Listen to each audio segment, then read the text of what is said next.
Hi hello నమస్తే. మనతో ఉన్నారు డివోషనల్ కోచ్ శారదా గారు. నమస్తే మేడం. నమస్తే మేడం, అందరూ అంటూ ఉంటారు ఇంట్లో పూజ చేసేటప్పుడు కానీ, నార్మల్ గా ఇంట్లోకి వెళ్ళేటప్పుడు కానీ, గృహ ప్రవేశం సమయంలో కానీ కొబ్బరికాయని కొడుతూ ఉంటారు కదా. కొన్నిసార్లు కొబ్బరికాయ కుళ్ళిపోతుంటుంది.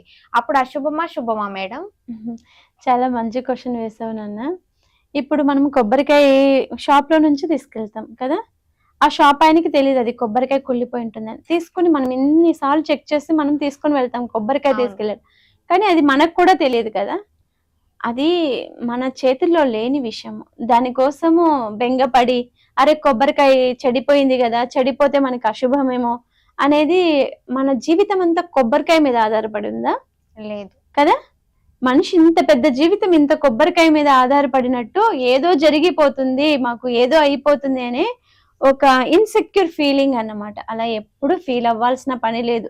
ఆ కొబ్బరికాయ పాడైపోతే ఇంకో కొబ్బరికాయ కొట్టించుకోండి, లేకపోతే భగవంతుడే నేను మనస్ఫూర్తిగా చెక్ చేసే తీసుకొచ్చాను కానీ కొబ్బరికాయ పాడైపోయింది, తప్పైతే నాది కాదు అని చెప్పి ఒక మనస్ఫూర్తిగా నువ్వు అసలు కొబ్బరికాయ కూడా తీసుకోకుండా భగవంతుని దగ్గరికి వెళ్ళినా కూడా నువ్వెంత మనస్ఫూర్తిగా వచ్చావు అనేదే భగవంతుడు చూస్తాడు తప్పితే నువ్వు ఎన్ని కొబ్బరికాయలు తీసుకొని వచ్చావు, ఎన్ని కొబ్బరికాయలు కొట్టావు, అందులో బాగున్నవెన్ని, కుళ్ళిపోయినవెన్ని అని కౌంట్ చేసుకుంటూ కూర్చోవటానికి భగవంతునికి పని ఉంది కదా. బోల్డ్ అన్ని పని ఉంది ఆయనకి. అందరిని చూసుకోవాలి, ఇంతమందిని చూసుకోవాలి ఆయన.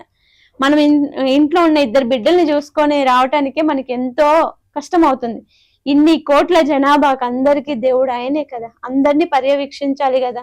ఆ టైంలోనే ఆయన బిజీగా ఉంటాడు. ఈ కొబ్బరికాయ కుళ్ళిందా, ఆ కొబ్బరికాయ బాగుందా అని చెక్ చేయడు. మనం మనస్ఫూర్తిగా గుడికి వెళ్ళామా, కొబ్బరికాయ కొట్టామా, ఒకవేళ పాడైంది కొబ్బరికాయ అనుకోండి, దాన్ని తీసి పక్కన పడేసి ఇంకోటి తెచ్చుకొని మీ ప్రశాంతత కోసం ఇంకోటి కొట్టుకోండి. అంతేగాని దాంట్లో అశుభమో శుభమో అనేది మనం క్రియేట్ చేసుకున్నది. అనుమానాలు ఎక్కువైపోయేటప్పటికి ఇవన్నీ బయటకు వస్తాయి అన్నమాట. కొబ్బరికాయ కుళ్ళిపోయిందా, కొబ్బరికాయ బాగాలేదా. సైంటిస్టులు, పెద్ద పెద్ద సెలబ్రిటీలు, పెద్ద పెద్ద హోదాలో ఉన్న వాళ్ళు వాళ్ళ జీవిత కాలానికి ఒక్క రోజు కూడా కొబ్బరికాయ కొట్టలేదు, మరి పెద్ద పెద్ద వాళ్ళు అయ్యారు కదా. అవును కదా. నమ్మకం అనేది, నాకు ఈ కొబ్బరికాయ పాడైపోయింది కొట్టాను, అమ్మో ఏం జరిగిపోతుందో అని భయపడుతుంటారు. ఎప్పుడైతే మనం ఇంతకు ముందే అనుకున్నాం, ఎప్పుడు కూడా మన ఆలోచన అనేది విశ్వం మీద ఆధారపడి ఉంటుంది. మనం ఏది ఆలోచన చేస్తే అదే జరుగుతుంది అని అంటాం. ఆ అనుమానం ఉన్నప్పుడు కొట్టడం మానేసేయండి, లేకపోతే కొట్టిన తర్వాత ఆ అనుమానం తీరిపోయిందా భగవంతుని మీద భారం వేసేసండి. ఆ భగవంతుడు ఇవన్నీ పట్టించుకోడు. మనం ఎంత మనస్ఫూర్తిగా వచ్చామా, భగవంతుని ఎలా ప్రార్థించామా, ఎలా మనం డెడికేట్ గా ఉన్నామా అని మన మనసుని మాత్రమే ఆయన చూస్తాడు. చిత్తం శివుని లీలా భక్తి చెప్పుల మీద అని అంటారు కదా. శివాలయానికి ఒకడు కొత్త చెప్పులు వేసుకొని వెళ్ళి గేట్ దగ్గర పెట్టేసాడు, ఆడ వదిలేసి వచ్చి భగవంతుని దగ్గర ధ్యానం నిలవట్లేదు. అమ్మో నాకు చెప్పులు ఎవరెత్తుకెళ్ళిపోతారు, అమ్మో నా చెప్పులు ఎవరెత్తుకెళ్ళిపోతారు అన్నట్టు ఉంది సమాధానం కదా. కొబ్బరికాయ పాడైపోతే ఎవ్వరు ఫీల్ అవ్వాల్సిన అవసరం లేదు. దానివల్ల ఏమీ చెడు జరగదు, ఏది అయిపోదు. మీ మనసులో అలాంటి ఆలోచనల్ని మిమ్మల్ని నెగిటివ్ వైపులోకి తీసుకెళ్తుంది.